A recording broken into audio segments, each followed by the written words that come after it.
Well, Paul is on a road trip, his third missionary road trip, and he's arriving into the city of Ephesus. Ephesus, an incredible place. You can actually go there today, modern-day Turkey. Has anyone been? Might have asked this one before. A few people. Great. Well, it's the capital city of the Roman province of Asia, and it was just really important, really because so much trade went through Ephesus. It had a port, so boats would arrive, they would take their produce through it. But not only that, it was a place where lots of events happened. There was an amphitheater, which was the largest in the world at the time. It held up to 50,000 spectators. And incredibly, perhaps the most significantly, it was a place of idol worship. There are 3 temples to the Roman emperor. The Romans have got their oar in and built these temples. But I think most significantly, there was a really significant temple to the god Artemis, known as Diana the Great. And people considered her great. So this is what the story is of Diana. I've got it from this excellent book by Tom Wright. He says, Artemis was indeed redeemed as great. She was the most powerful divinity in that place and had been for a long time. In the distant past, the story goes, a meteorite had smashed into the surface of the earth somewhere near Ephesus, and the local people had regarded it as a gift from heaven, a statue looking a little bit like a goddess, apparently. And so when the town clerk starts to speak, what he's talking about is this reputation of Ephesus, this great, or considered great god. And do you know what? The temple where Artemis was based was run entirely by female officials. And this is the very place which Paul arrives into with his fellow workers. And it would have been such a strange contrast. You see, over here on the right, you've got this worship to Artemis. And by the way, they worshipped Artemis because they believed if they did that, their crops would grow. They would have more livelihood. They would become wealthier. And so that's on the right. Worship Artemis to become prosperous. But then suddenly arriving into the city of Ephesus was these followers who were talking about Jesus. Worship Jesus because he loves you. It was entirely different. You know, on the right, you've got worship the strong god of Artemis who will make your crops grow and make you rich. And over here on the left, you've got worship Jesus who became weak and died. It would have been a shocking contrast in that culture. And do you know what? I think people would have been amazed to hear about a God that was killed and then apparently 3 days later rose again. It would have been just a shocking thing to have heard, particularly for those kind of worshipping the different gods, worshipping the emperor, worshipping Diana or Artemis as she's known as. I was thinking it's a little bit like, I was telling this story this morning, but I heard the story, it's quite a funny one, true story, of a pilot, and he was flying into Los Angeles airport a couple of years ago. Anyway, he's flying along, it's all going well, and then suddenly he sees something shoot across the front of his plane. And he realizes it's a person with a jetpack on their back.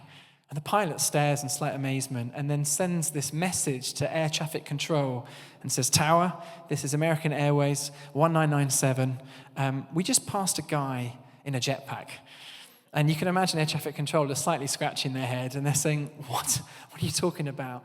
And the pilot goes on to explain that about 10 miles from the airport, this person had shot past them up at 3,000 feet and about 10 miles away from the aeroplane.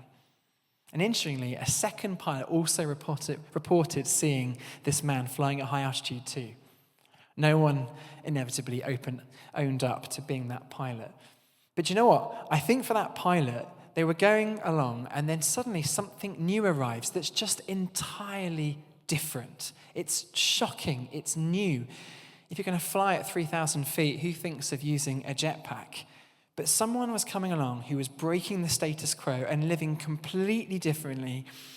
And I think it would have, that sense of shock is the sort of shock that the believers, so not the believers, the people who were worshipping Artemis and the emperor in that area would have felt with this new religion coming through, this cult as they would have seen it.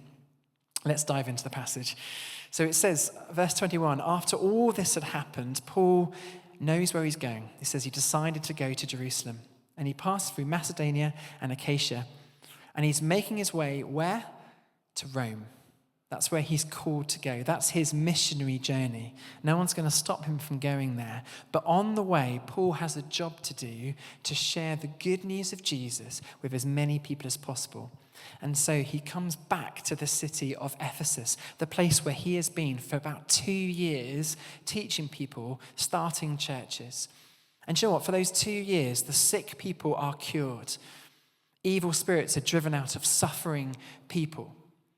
In fact, just before this passage, Paul has been speaking and his followers have been speaking, and lots of people who were into sorcery and witchcraft have been burning their books.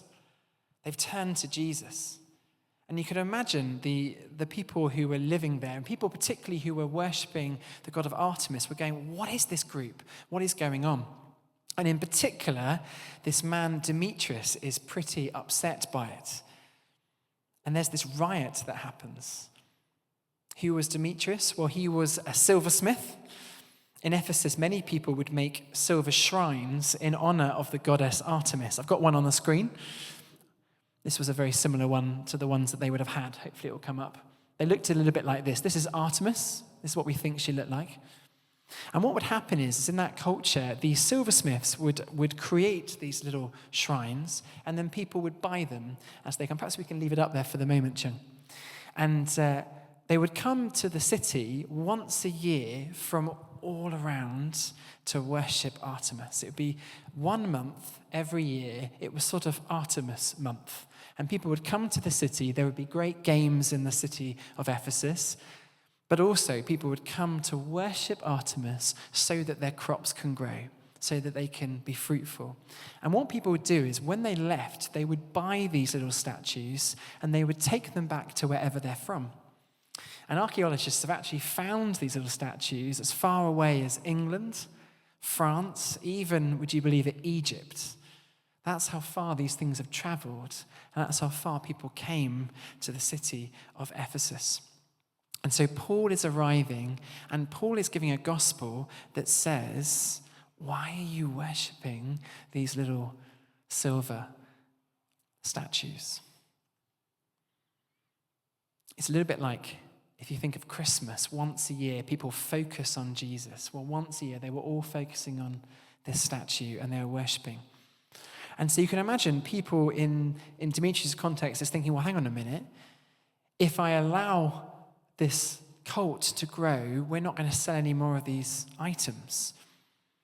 And so they want to stop people from worshipping Jesus, and we'll see that in this passage. Just for a moment, just to pause, we're thinking about idols tonight. What is an idol? Well, Tim Keller, who was a great pastor, he's passed away now, but he says this: an idol is whatever you look at and say in your heart of hearts, if I have that thing, then I'll be secure. If I have that thing, then my life will have meaning. I'm okay as long as I've got this. And this could be, for us, it could be a highly respected career.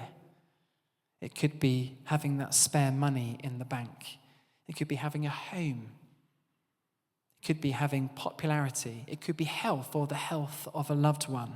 And we say, yes, I'll worship God, but the most important thing is, and then X, whatever it is. Those are, if you like, our idols. They're things that we ought to hold on to. And I was thinking, actually, for me, I was sort of praying about this and pondering this last night. And I was thinking, actually, for me, I think one of my idols, just being honest with you, is that I know that I have this thing about money. I know that for me, having enough money in the bank, if I don't have that, I get really anxious and I struggle to trust God in that area. But maybe for you, it's a different area. Maybe it's to do with your career or to do with a relationship. I will worship you, God, as long as I have a relationship or whatever it is. That's the things that we need to have a look at tonight. And so the problem with Demetrius in this situation is that they're realizing that people aren't going to buy them.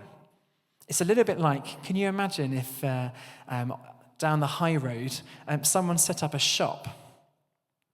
And the shop was designed really to give this message that buying produce on the high road or the financial district was worshipping the god of Mammon. And the people in the shop are trying to sort of advertise and promote to everyone, you really shouldn't be going into the other shops. You really shouldn't be buying these items. And what's more, the people in the shop can do miracles to prove that what they're saying is true. That's a little bit like what it would have felt like for Demetrius. And so, in verse 25, he says, he calls them together along with the workers in related trades. And Demetrius says to them, you know, my friends, that we receive a good income from this business. And you see and hear how this fellow Paul has convinced and led astray large numbers of people. There is a danger not only that our trade will lose its good name, but also that the temple of the great goddess Artemis will be discredited. What is he worried about? Well, it's two things. It's the fame of the temple, but it's also that people won't buy his stuff. And so, verse 28, people hear this and they are shocked. It says, when they heard this, they were furious and began shouting, great is Artemis of the Ephesians. And soon the whole city is in uproar. And how do they respond? Well, it's a riot. If you think about what we've had at the start of this month, really conscious that for many of us, we've been reading in the news, haven't we, about terrible riots that have happened in the UK, even in the last month. Riots can be frightening things. The Oxford Dictionary defines a riot as a gathered group of people where there is violence. And so the people seize Gaius and Aristarchus, Paul's traveling companions, and they rush them into the theater in the center of Ephesus. And I've got a little picture of the theater which come up on the screen. It was a place where you could have 25,000 spectators. You can still go there today. There it is. And you can imagine that place full of people rioting and shouting and clamoring. It would have been a terrifying sound, particularly for Gaius and Aristarchus. In verse 30, Paul wanted to go into the temple, the temple, and he really wanted to give a defense, but the disciples would not let him. And so some of the officials of the province, friends of Paul, said, look, don't do it. Don't go into the theater. It's not going to end well for you. And so everyone's confused and they're all shouting. And then finally this man, Alexander, gets up. Now we know Alexander was a Jew, and Alexander went into the temple. And at this point, Alexander was trying to give a defense. Now it doesn't say what he was defending, but most theologians believe that being a Jew, he was trying to say, look, us Jews, we're over here. We're fine. We've not wronged you. That weird cult that believes in Jesus, they're not like us. They're over here. Don't say that we're the same. And so this Jew, Alexander, trying to give this defense, but when the people found out that he was a Jew, they're just not having it. And they start shouting in unison for about 2 hours, great is Artemis of the Ephesians. Great is Artemis of the Ephesians. They just won't have it. Again, the theologian Tom Wright tells this story. Perhaps we can put the theatre up just once more, Chung, that when he went to visit the theatre, he said, I stood there in the middle of the theatre down there at the bottom, and he said, I tried to imagine what it had been like to be in the crowd as that shouting happened. He says, I shut my eyes and I imagined the shouting getting louder and louder. It would have been a terrifying sound. And perhaps we can leave the picture up just for now. And then presumably somewhere near the front, the clerk whose job it was to liaise between the people living in Ephesus and the Roman authorities, he gets up and he finally manages to get the crowd to be quiet. And the clerk says, look guys, you're going to have to get hold of yourself. Verse 36, yes, the city's reputation is great, but don't worry, it's secure. But we know Artemis is great, but if you don't stop rioting, you're going to get in trouble with the Romans. And he says to people, look, you just need to stop. He also says, look, if these people have done anything wrong, then use the courts, that's fine. But for goodness sake, stop doing what you're doing. This is not going to end well for us. And inadvertently, the clerk's actually defending the way, the good news of Jesus. Because what he's saying is that what they're doing, worshipping this Jesus, worshipping the risen one, it's not contrary to Roman law. It's not even contrary to the law in Ephesus. And actually, he's prophesying that if you don't stop, you're going to get into trouble. It's a great little story. And right at the end, the crowd does disperse. They're allowed to leave. And Paul continues on his journey on. The passage finishes. Paul encourages the disciples in that area. He sets off for Macedonia, then heads off to a place called Philippi. And finally, he's making his way to Jerusalem and then his ending place, Rome, where we believe he was martyred by the sword. But all the way through that, the gospel was spreading again and again and again. But I want to ask the question tonight, what about us? What are the idols that we face? What is it that we experience? You see, for the people in Ephesus, they would say, sure, I'll worship Artemis as long as my crops grow. As long as Artemis gives me the thing that I need, I'll continue to worship her. And do you know what? I was thinking about what is an idol? What does it mean to put something before God? Well, often it's to put something in the place of God. Again, Pastor Tim Keller says, if we look to a created thing to give us meaning, hope, and happiness, it just can't give it. It will fail to deliver, and it will break our hearts. An idol is when we refuse to worship God just because he is good, not for anything he can do to us. I heard the great story of a play that came out many years ago called Amadeus. It was also made into a film about 25, 30 years ago. And it's the story of a composer, which I think illustrates this really well. He's a composer called Salieri. Perhaps I'll put him on the screen. He lived in about the 1700s. And he prays to God, and he does a bit of a deal. He does this prayer that says, I will worship you, God, if. He says, so this is Salieri. It's quite a severe chap. So he's a musician living in Vienna in Austria. And Salieri says this prayer to God, and he wants to be the greatest musician in the world. So he says, look, God, I will give you my chastity, my industry, my deepest humility, every hour of my life. But this is your side of the bargain, he says. Make me famous through the world, dear God. And it's famous for his music. He says, make me immortal. After I die, let people speak my name forever with love for what I wrote. And he says, if you do this, I will worship you. It's, I'll worship you, I'll put you first, if. Well, the story continues. Salieri starts to do really well in Vienna. He starts to write operas, and they're highly well received. He gets great reviews. It's all going very well. He's then made the court composer for the king in Vienna. Again, he's doing great.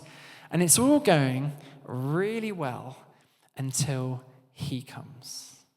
Wolfgang Amadeus Mozart. This really quite young teenager who is incredible at music, way beyond anything Salieri can do. And you know, he's, according to the play, I have to see how much of this is true fact, but according to the play, he is rude, he is obnoxious, but his music is astounding. And finally, Salieri gets to hear his music and sees his music written down, and he says this, his music, it was actually beyond belief.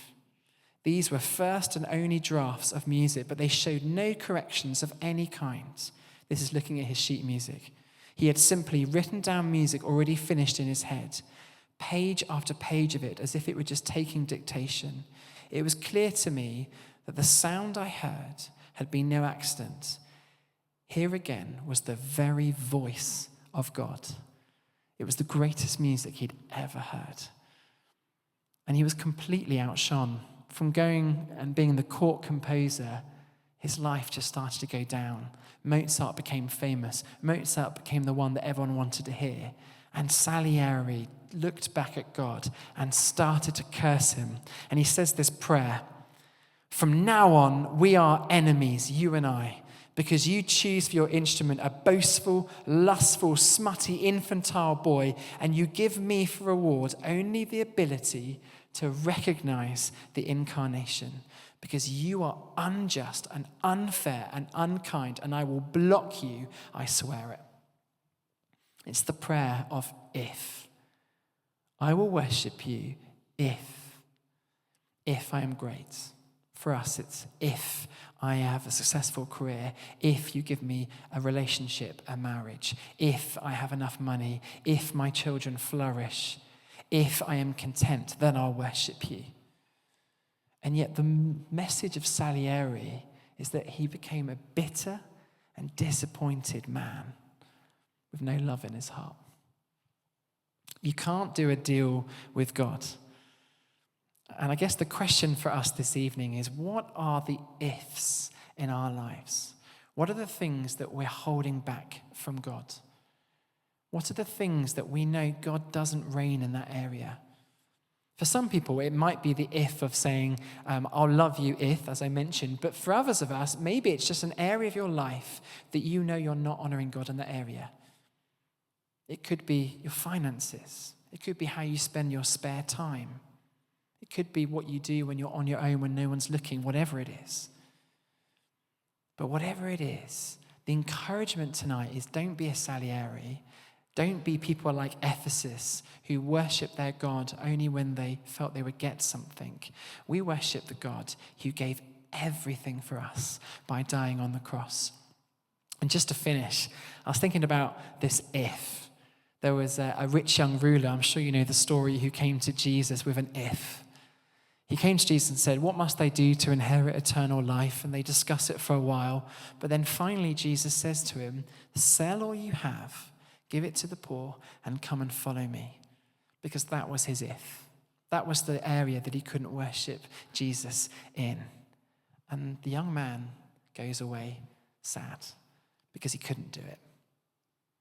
And yet, the contrast is that think of the example of Abraham and Isaac. I'm sure you know the story. Abraham and his wife Sarah pray for years and years and dream of having a son. And all sorts of things happen. But finally, God says, this time next year, you will have a baby. And they have this precious boy, Isaac. And then God tests him and says, "Take your son, your only son whom you love, go to the region of Moriah and sacrifice him there as a burnt offering." It's the test of the if. Will you worship me? Will you put me first in every area? Is this son more important to you than me? Of course, Abraham obeys, whereas the rich young ruler walks away. Abraham goes to the top of Mount Moriah. He gets out the knife, and just as he was about to do it, of course, God stops him. That was never his intention to kill the child. But then God says to him, "Now I know that you love me." He could have said, "Now I know you haven't got any ifs. Now I know more than anything else that you will love me in all your life because you did not withhold your son from me." And my encouragement to you tonight is, let's worship the God who didn't even withhold his son from dying on that same mountain, who loves us, who offers us his spirit, and says that if we offer him every area of our life, if we make him King and Lord, the encouragement is that as we lay that down, we will enjoy God forever. All it takes is repentance and coming back to Jesus. It's the greatest news we can ever have, and it's what we're offered tonight. Let me pray.